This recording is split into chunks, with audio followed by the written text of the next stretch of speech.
So once again welcome back to Roman Science Creations. Today we are going to discuss about material cost variance unit number 4. ఇది ఎక్కడ ఉంటుందంటే cost control techniques which means final BCom 6th sem subject ఇది. So third BCom ఎవరైతే ఉన్నారో 6th సెమ్లో మీకు cost control and techniques అనేటువంటి subject ఉంది. ఆ సబ్జెక్ట్ సంబంధించి యూనిట్ నెంబర్ 4లో ఉన్నటువంటి కాన్సెప్ట్ మెటీరియల్ కాస్ట్ వేరియన్స్. మా మెటీరియల్ కాస్ట్ వేరియన్స్ నుంచి మీకు ఎగ్జామ్కి 12 మార్క్స్కి గ్యారంటీ క్వశ్చన్, 12 మార్క్స్ గ్యారెంటీ వస్తాయి. ఇక్కడ చూడండి 12 మార్క్స్ మీకు 6 ఫార్ములాస్ ద్వారా వస్తాయి. 6 ఫార్ములాస్ మీ దగ్గర ఉన్నాయంటే 12 మార్క్స్ మీకు వచ్చినట్టు. ఒకసారి చూడండి ఫార్ములాస్.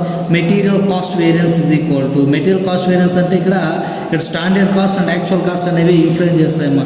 అంటే యాక్చువల్ కాస్ట్ అంటే రియల్గా అయ్యేటువంటి కాస్ట్, స్టాండర్డ్ కాస్ట్ అంటే ఒక కంపెనీకి సంబంధించి వాళ్ళు సెటప్ చేసినటువంటి కాస్ట్ లేదా ఆ కంపెనీకి సంబంధించి వాళ్ళ యొక్క నామ్స్ ప్రకారం వాళ్ళు తీసుకున్నటువంటి కాస్ట్ మనం ఏమంటామంటే వాళ్ళ స్టాండర్డ్స్ ప్రకారం తీసుకున్నటువంటి కాస్ట్ని స్టాండర్డ్ కాస్ట్ అంటాం.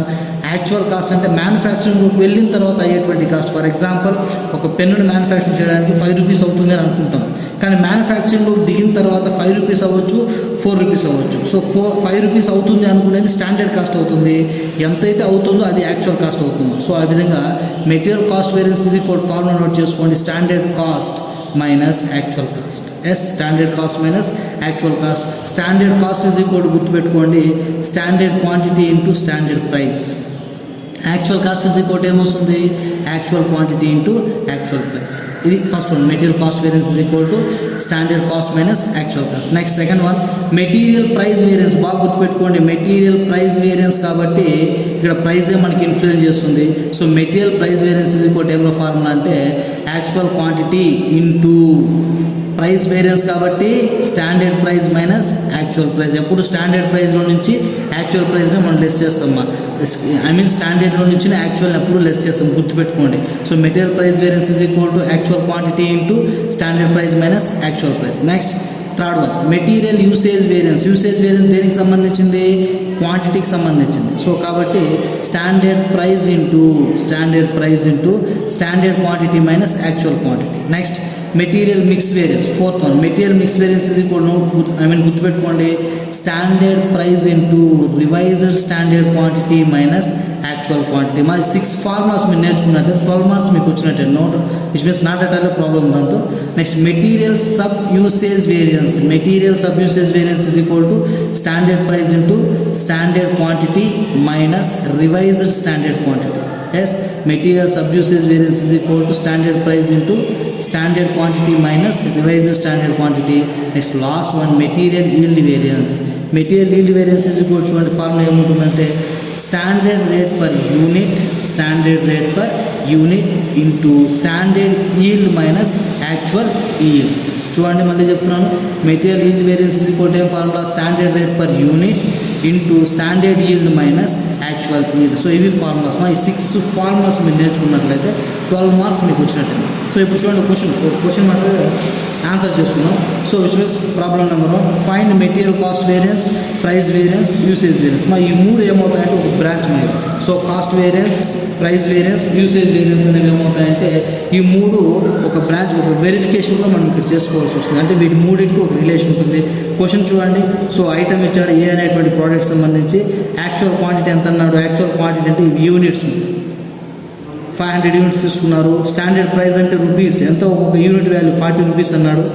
యాక్చువల్ క్వాంటిటీ ఎంత వీడు 500 యూనిట్స్ అవుతుంది అనుకున్నాడు ఒక వస్తువుని మ్యానుఫ్యాక్చరింగ్ చేయడానికి. ఒక్కోటి 40 రూపాయలు అనుకున్నాడు, కానీ యాక్చువల్గా ఎంత అయింది 450 యూనిట్స్ అయినాయి. ఒక్కొక్క యూనిట్ వాల్యూ ఎంత అయింది 50 రూపీస్ అయింది. సో దీనికి ఇప్పుడు మనం material cost variance find out చేయాలా, ప్రైస్ వేరియన్స్ ఫైండ్ అవుట్ చేయాలా, మెటీరియల్ యూసేజ్ వేరియన్స్ అనేది మనం ఇక్కడ ఫైండ్ అవుట్ చేయాలి. సో ఇప్పుడు మనం ఫైండ్ అవుట్ చేస్తే ఇప్పుడు చూడండి. సో ఈ క్వశ్చన్ ఏదైతే ఉందో ఈ క్వశ్చన్కి అనలైటికల్ టేబుల్ వేసుకోవాలి. అనలైటికల్ టేబుల్ అన్నప్పుడు item, standard quantity, standard price, standard cost. Standard cost is equal ఏం చెప్పుకున్నాము standard cost is equal to standard quantity into standard price. గుర్తుపెట్టుకోండి. నెక్స్ట్ సేమ్ ఇచ్చినటువంటి ఏ ఐటమ్కి యాక్చువల్ క్వాంటిటీ తీసుకున్నా, యాక్చువల్ ప్రైస్ తీసుకున్నా. Actual cost అంటే actual quantity into actual price. So ఇలా చేసుకుంటే actual cost వస్తుంది. So material cost variance is equal ఏమని చెప్పాం ఫార్ములా ఇక్కడ. Material cost variance is equal formula ఏం చెప్పాము ఇక్కడ. సో స్టాండర్డ్ కాస్ట్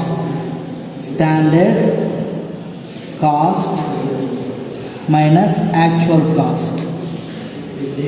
సో మీకు స్టాండర్డ్ కాస్ట్ ఎంత వచ్చింది చూడండి. స్టాండర్డ్ కాస్ట్ ఎంత వచ్చింది? S 20,000 as 20,000 మైనస్ మీకు యాక్చువల్ కాస్ట్ ఎంత వచ్చింది 22,500. ఒకసారి చూడండి మీరు ఎంత కాస్ట్ అవుతుంది అనుకున్నారు 20,000 రూపీస్ స్టాండర్డ్ కాస్ట్ మీరు అనుకున్నారు మీ కంపెనీ నామ్స్ ప్రకారం 20,000తో కంప్లీట్ అయిపోతుంది అనుకున్నారు. కానీ ఎంత అయింది యాక్చువల్గా ఎంత అయింది 22,500. అంటే మీరు అనుకున్న దానికంటే ఎక్కువైందా తక్కువైందా ఎక్కువైంది. సో ఎంత ఎక్కువైంది చూడండి ఇక్కడ. సో మీరు అనుకున్న దానికంటే ఎంత ఎక్కువైందంటే ఇక్కడ 2,500 యూనిట్లు లేదా 2,500 రూపాయలు ఎక్కువైంది. దీన్ని మనం ఏమంటామంటే మీరు అనుకునే దానికంటే ఎక్కువైంది. మీరు 20,000 ఖర్చు అవుతుంది అనుకుంటే 22,500 ఖర్చు అయింది. అంటే మీరు అనుకున్న దానికంటే ఎక్కువ ఖర్చు అయింది కదా. స్టాండర్డ్ అనేది తక్కువ ఉంది, యాక్చువల్ అనేది ఎక్కువ ఉంది. కాబట్టి ఇది మీకు ఫేవరబుల్గా ఉంది అన్ఫేవరబుల్గా ఉందా. ఫేవరబుల్గా ఉంటే ఎఫ్ అని రాయాలి. ఇది అన్ఫేవరబుల్గా ఉంది కాబట్టి అడ్వర్స్ అని రాస్తాము. అడ్వర్స్ అంటే ఏ అని రాస్తాం. So A is equal to బాగా గుర్తుపెట్టుకోండి అడ్వర్స్ అంటే ప్రతికూలము. మీరు అనుకున్న దానికంటే ఎక్కువ అయింది, మీరు అనుకున్న విధంగా లేదు అని అర్థం. Next at the same time material price variance is equal to ఇందాక చూసాం ఫార్ములా ఏమా material price variance is equal to actual quantity into standard price minus actual price. Same ఇప్పుడు చూడండి యాక్చువల్ క్వాంటిటీ ఎంత ఉంది చూడండి. యాక్చువల్ క్వాంటిటీ ఎంత ఉంది 450 యూనిట్స్. స్టాండర్డ్ ప్రైస్ ఎంత ఉంది 40 rupees. is equal to material price variance is equal to actual quantity into standard price minus actual price. ఇక్కడ చూడండి యాక్చువల్ క్వాంటిటీ ఎంత ఉంది 450 యూనిట్స్. సో ఇక్కడ ప్రైస్ మనం ఏం చేస్తాము మైనస్ చేసుకొని మల్టిప్లై చేసుకోవాలి. కాబట్టి స్టాండర్డ్ ప్రైస్ ఎంత ఉంది 40 రూపీస్, యాక్చువల్ ప్రైస్ ఎంత ఉంది 50 రూపీస్. ఇప్పుడు చూడండి actual quantity 450, standard price 40 rupees, actual price 50 rupees. 450 అలాగే తీసుకుంటాం. 450 అలాగే తీసుకుంటే 40 రూపీస్ స్టాండర్డ్ ప్రైస్, కానీ యాక్చువల్ ప్రైస్ ఎంత ఉంది 50 రూపీస్. అంటే స్టాండర్డ్ కంటే యాక్చువల్ ఏమైంది ఎక్కువైంది. అంటే నువ్వు అనుకున్న దానికంటే ఎక్కువైందా తక్కువైందా ఎక్కువైంది. ఎంత ఎక్కువైంది 10 రూపీస్ ఎక్కువైంది. ఎక్కువైందంటే ఏమని అర్థము అడ్వర్స్. సో 40 మైనస్ 50 అంటే మైనస్ ఏమొస్తుంది 10, కానీ మైనస్ అని ఇక్కడ చూపించకూడదు మనము. మైనస్ వచ్చిందంటే ఏమని అర్థము అడ్వర్స్ అని అర్థం. ఓకేనా. సో ఇక్కడ 450 ఇంటూ 10 ఈజ్ ఈక్వల్ ఏమవుతుంది 4,500 అడ్వర్స్. ఎందుకు మైనస్ వచ్చింది, మీరు అనుకున్న దానికంటే ఎక్కువైంది కాబట్టి. Which means material price variance is equal ఎంత వచ్చింది ఇక్కడ 4,500 అడ్వర్స్ వచ్చింది. Next at the same time last one ఇక్కడ చూడండి material usage variance. So material usage variance is equal ఏం చెప్పాము formula. Material usage variance is equal formula ఏం చెప్పాం standard price into standard quantity minus actual quantity. Standard price ఎంత చూడండి క్వశ్చన్లో. Standard price ఏమో 40 రూపీస్ ఉంది. ఇది యూసేజ్ వేరియన్స్ కాబట్టి క్వాంటిటీస్ని లెస్ చేసుకోవాలి. ఏ క్వాంటిటీని standard quantity minus actual quantity. Standard quantity ఎంత చూడండి. స్టాండర్డ్ క్వాంటిటీ ఎన్ని యూనిట్స్ 500 యూనిట్స్ మైనస్ మీరు యాక్చువల్ క్వాంటిటీ ఎంత 450 యూనిట్స్. అంటే మీరు అనుకునేటువంటి చూడండి ఒకసారి standard price is equal to 40, then standard quantity is equal 500 minus actual quantity 450. As 40 అలాగే తీసుకోండి. ఇప్పుడు చూడండి స్టాండర్డ్ క్వాంటిటీ 500, మీరు అనుకున్నటువంటి క్వాంటిటీ ఎంత 500, కానీ అయింది ఎంత 450. అంటే మీరు అనుకున్న దానికంటే ఎక్కువైందా తక్కువైందా తక్కువైంది. అంటే మీకు ఫేవరబులే కదా. మీరు అనుకున్న దానికంటే తక్కువైందంటే ఫర్ ఎగ్జాంపుల్ నువ్వు ఈరోజు మూవీకి పోవాలా 50 రూపాయలు విచ్ మీన్స్ 500 రూపీస్ ఖర్చు అవుతుంది అనుకుంటావు, కానీ మూవీకి పోయే వరకు నీకు 300 ఖర్చు అయింది. అంటే నువ్వు 500 ఎత్తుకెళ్ళావు అంటే 200 నీకు మిగిలినట్టే కదా, నీకు ఫేవరబులే కదా. అదే నువ్వు 500 అవుతుందని పోయి నీకు 700 అయిందనుకో, ఇంక 200 వేరే వాడు తెలియ చేస్తావు, అప్పు చేస్తావు, అంటే నీకు మైనసే కదా. సో ఈ విధంగా చూడండి 500 మైనస్ 450 అంటే 50 ప్లస్లో ఉంది. ఇక్కడ ఏమవుతుంది 50 ప్లస్, కానీ ప్లస్ మైనస్ అని చూపించుకుంది. ప్లస్ వస్తే ఏమని అర్థము, ఈ ప్లస్ వచ్చిందంటే మనకి ఏమని అర్థం ఇక్కడ అంటే సో మనం ఫేవరబుల్లో ఉన్నామని. సో ఇప్పుడు 40 ఇంటూ 50 ఈజ్ ఈక్వల్ టు 2000 ఏమవుతుంది ఇక్కడ ఎఫ్. బాగా గుర్తుపెట్టుకోండి. ఇప్పుడు ఏమంటే మా material cost variance, price variance, usage variance సంబంధించి వెరిఫికేషన్ ఒకటి వస్తుందండి. వెరిఫికేషన్ 1 ఇది 100% మీరు వేయాల్సి ఉంటుంది. వెరిఫికేషన్ 1 ఏమనండి ఇందుకు ముందు అదే ఈ క్లాస్ స్టార్టింగ్లో చెప్పాను. Material cost variance, price variance, usage variance ఒక రిలేషన్ ఉంటుందని. ఆ రిలేషన్ ఏమంటే చూస్తాం material, very important, material cost variance. Material cost variance is equal to ఏం అవుతుందంటే material price variance, material price variance plus material usage variance. Usage variance. So చూడండి material cost variance ఎంత వచ్చింది మీకు ఆన్సర్ ఇక్కడ 2500.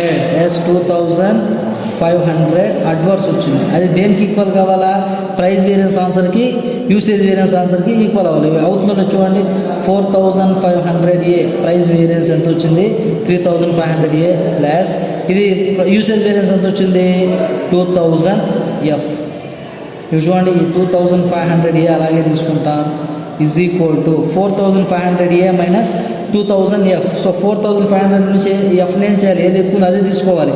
సో ఇక్కడ ఏ ఎక్కువ ఉంది కాబట్టి ఏలో నుంచి ఎఫ్ లెస్ చేసి ఎంత వస్తుంది 2500 A. సో రెండు ఏమైంది ఇక్కడ ఈక్వల్ అయింది. ఈ విధంగా వెరిఫికేషన్ అనేది ఈక్వల్ అవుతేనే మీరు చేసినటువంటి ఆన్సర్ అనేది కరెక్ట్. ఇంకా మనకు 3 వేరియన్సెస్ ఉన్నాయి, material mix variance, sub usage variance, next yield variance అని. ఆ 3 కవర్ అయ్యేలా ఇంకో ప్రాబ్లం నెక్స్ట్ డే ఇంకో ప్రాబ్లంలో మనం కవర్ చేస్తాం. సో ఈ ప్రాబ్లం నచ్చినట్లయితే షేర్ చేయండి, సబ్స్క్రైబ్ చేయండి, ఇంకా మీ ఫ్రెండ్స్కి ఇన్ఫామ్ చేయండి. సో మన ఛానల్ని డైలీ మీరు వాచ్ చేస్తుందండి. సో ఆల్ డిగ్రీకి సంబంధించిన కామర్స్, అకౌంటెన్సీ సబ్జెక్ట్స్ ఏవైతే ఉన్నాయో అన్నిటి మీద మనం వీడియోలు పెడతాం. So thank you for watching.